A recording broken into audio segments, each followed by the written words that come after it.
ভারতকে ভালো বন্ধু ও প্রতিবেশী বললেন চীনের প্রেসিডেন্ট শি জিনপিং। বাংলাদেশিদের জন্য ভিসা বন্ড চালু করল যুক্তরাষ্ট্র। উত্তেজনার মধ্যেই প্রস্তুতি বাড়াচ্ছে যুক্তরাষ্ট্র। ট্রাম্পের অভিবাসন নীতি নিয়ে ওবামা ক্লিন্টনের কড়া হুঁশিয়ারি।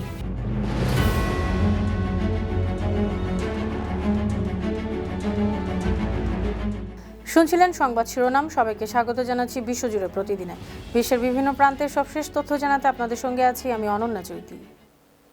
চীনের প্রেসিডেন্ট শি জিনপিং বলেছেন, ভারত ও চীন ভালো প্রতিবেশী, বন্ধু ও অংশীদার।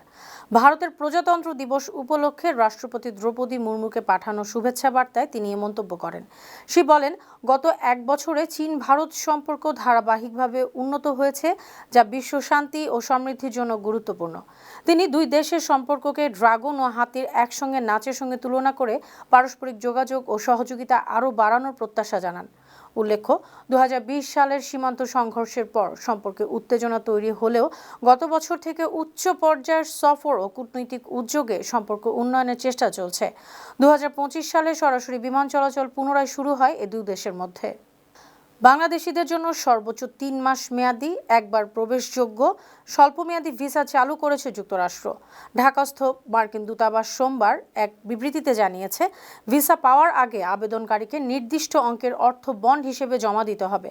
কনসুলার ইন্টারভিউ শেষে যোগ্য বিবেচিত হলেই বন্ড পরিশোধের নির্দেশনা দেওয়া হবে, যা যুক্তরাষ্ট্র সরকারের অনলাইন প্ল্যাটফর্মের মাধ্যমে 30 দিনের মধ্যে জমা দিতে হবে। সময়মতো অর্থ জমা না দিলে ভিসা প্রক্রিয়া বাতিল হতে পারে। বন্ড পরিশোধের পর আবেদনকারী সর্বোচ্চ 3 মাসের জন্য একবার যুক্তরাষ্ট্রে প্রবেশের অনুমতি পাবেন। ভ্রমণকারীদের নির্ধারিত পোর্ট অফ এন্ট্রি ব্যবহার করতে হবে এবং সময় মতো দেশে ফিরতে হবে। ভিসার মেয়াদ অতিক্রম, কাজ করা বা শর্ত ভঙ্গ করলে তা লঙ্ঘন হিসেবে গণ্য হবে। সব শর্ত যথাযথভাবে পালন করলে বন্ড স্বয়ংক্রিয়ভাবেই বাতিল হবে এবং জমা দেওয়া অর্থ ফেরত দেওয়া হবে। ইরানের সঙ্গে ক্রমবর্ধমান উত্তেজনার মধ্যেই মধ্যপ্রাচ্যে সামরিক প্রস্তুতি জোরদার করছে যুক্তরাষ্ট্র। বিমানবাহী রণতরী ইউএসএস আব্রাহাম লিঙ্কন বড় একটি নৌবহর নিয়ে ইরান অভিমুখে অগ্রসর হচ্ছে। একই সঙ্গে অঞ্চলটিতে মার্কিন সেনা ও যুদ্ধ বিমানের উপস্থিতিও বাড়ানো হচ্ছে। বার্তা সংস্থা এপি জানায়, ইউএসএস আব্রাহাম লিঙ্কন দক্ষিণ চীন সাগর ছেড়ে ভারত মহাসাগরের দিকে যাত্রা করেছে। এর উত্তরে ইরানও কঠোর অবস্থান নিয়েছে। দেশটির বিপ্লবী গার্ডের কমান্ডার জেনারেল মোহাম্মদ পাকপুর সতর্ক করে বলেছেন, তাদের বাহিনীর আঙুল ট্রিগারে রয়েছে এবং আগের চেয়েও বেশি প্রস্তুত। ইরানের সাম্প্রতিক বিক্ষোভ দমনে ব্যাপক প্রাণহানির ঘটনা ঘটলেও দেশটিতে সামরিক হস্তক্ষেপ ফ্রান্সের অগ্রাধিকার নয় বলে জানিয়েছে প্যারিস। রোববার ফ্রান্সের সশস্ত্র বাহিনী বিষয়ক মন্ত্রী অ্যালিস রুফো বলেন, ইরানি জনগণকে সর্বোচ্চভাবে সমর্থন করা উচিত, তবে সামরিক হস্তক্ষেপ ফ্রান্সের পছন্দনীয় বিকল্প নয়। ফরাসি রাজনৈতিক অনুষ্ঠান লে গ্র্যাঁ জুরিতে তিনি বলেন, ইরানের জনগণের ভবিষ্যৎ তাদের হাতেই, বাইরের কেউ তাদের নেতা বেছে দিতে পারে না। নরওয়ে ভিত্তিক ইরান হিউম্যান রাইটসের মতে নিহতের সংখ্যা 25,000 ছাড়াতে পারে, তবে ইরান সরকার বলছে নিহত হয়েছে 3,117 জন। মিনিয়াপোলিসে আইসিই সংশ্লিষ্ট ফেডারেল এজেন্টদের গুলিতে মার্কিন নাগরিক ও নার্স এলেক্স পেট্রি নিহত হওয়ার ঘটনায় যুক্তরাষ্ট্র জুড়ে তীব্র প্রতিক্রিয়া দেখা দিয়েছে। সাবেক প্রেসিডেন্ট বারাক ওবামা ও বিল ক্লিন্টন এ ঘটনার নিন্দা জানিয়ে দেশ জুড়ে ন্যায়ের পক্ষে দাঁড়ানোর আহ্বান জানিয়েছেন। ওবামা ও তার স্ত্রী মিশেল এক যৌথ বিবৃতিতে ঘটনাটিকে হৃদয় বিদারক ট্র্যাজেডি আখ্যা দিয়ে বলেন, এটি আমেরিকার মৌলিক মূল্যবোধের উপর সরাসরি আঘাত। তারা আইসিই সহ আইনশৃঙ্খলা বাহিনীকে আরও দায়িত্বশীল আচরণ ও স্থানীয় কর্তৃপক্ষের সঙ্গে সমন্বয়ের আহ্বান জানান। অন্যদিকে বিল ক্লিন্টন শান্তিপূর্ণ প্রতিবাদকারীদের বিরুদ্ধে হামলা ও গুলি চালানোর ঘটনাকে অগ্রহণযোগ্য বলে মন্তব্য করেন এবং নাগরিকদের সোচ্চার হওয়ার আহ্বান জানান। গৃহযুদ্ধ ও রাজনৈতিক অস্থিরতার মধ্যেই মিয়ানমারে অনুষ্ঠিত হলো বহুল বিতর্কিত সাধারণ নির্বাচন। 3 দফা ভোট শেষে সেনা সমর্থিত union solidarity and development party বড় জয়ের পথে রয়েছে।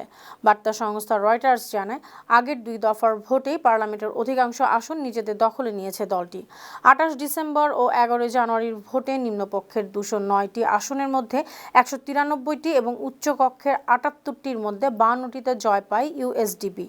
ভোটার উপস্থিতি ছিল প্রায় 55%, যা আগের নির্বাচনের তুলনায় কম। নির্বাচন ঘিরে আন্তর্জাতিক মহলে তীব্র সমালোচনা হলেও তা প্রত্যাখ্যান করেছেন জান্তা প্রধান মিন অং হাইং।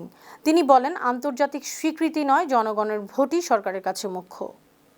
স্মরণকালের অন্যতম ভয়াবহ শীতকালীন ঝড়ে বিপর্যস্ত যুক্তরাষ্ট্র। আর্কটিক শীতল বায়ু প্রবাহের কারণে বিভিন্ন অঙ্গরাজ্যে অন্তত 10 জনের মৃত্যু হয়েছে।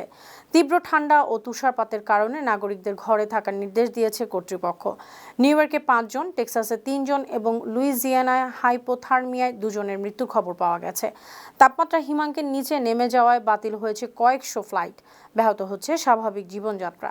বিদ্যুৎ বিভ্রাটে ভুগছেন 8,40,000-এর বেশি গ্রাহক।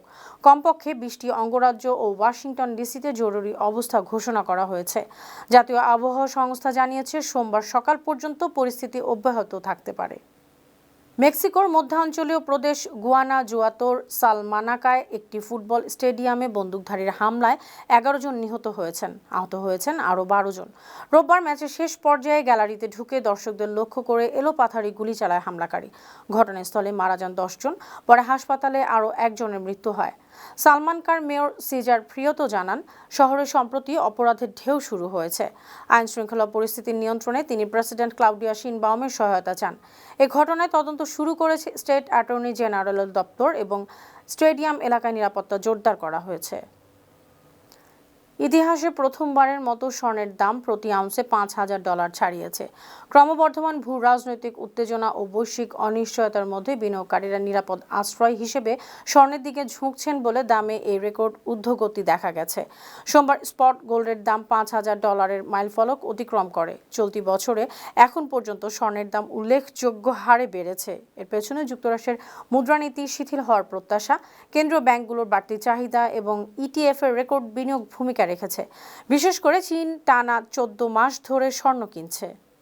ফিলিপাইনের দক্ষিণাঞ্চলীয় প্রদেশ বাসিলানে 332 জন যাত্রী ও 27 জন ক্রু সহ একটি ফেরি ডুবে গেছে। সোমবার ভোরে জাম্বোয়াঙ্গা শহর থেকে জোলো দ্বীপের উদ্দেশ্যে রওনা দেওয়ার কিছুক্ষণের মধ্যেই ত্রিশা কেরিস্টেন 3 নামের ফেরিটি দুর্ঘটনার কবলে পড়ে। এ ঘটনায় এ পর্যন্ত 15 জনের মরদেহ উদ্ধার করা হয়েছে এবং অন্তত 43 জন এখনও নিখোঁজ রয়েছেন। কোস্টগার্ডের ডুবুরিরা জীবিত অবস্থায় 138 জনকে উদ্ধার করেছেন, যাদের মধ্যে 18 জন হাসপাতালে চিকিৎসাধীন। দুর্ঘটনার কারণ এখনও জানা যায়নি। উদ্ধার অভিযান জোরদার করতে মিন্দানাও প্রাদেশিক প্রশাসনের সঙ্গে যৌথভাবে কাজ করছে দুর্যোগ মোকাবেলা দপ্তর ও কোস্টগার্ড। সুপ্রিয় দর্শক, এই ছিল আজকের বিশ্বজুড়ে প্রতিদিনের আয়োজনে। দেশ বিদেশে বিভিন্ন খবর নিয়ে আবার আপনাদের সামনে হাজির হব। সেই পর্যন্ত ভালো থাকুন, সুস্থ থাকুন, বানো টিভির সঙ্গেই থাকুন। ধন্যবাদ।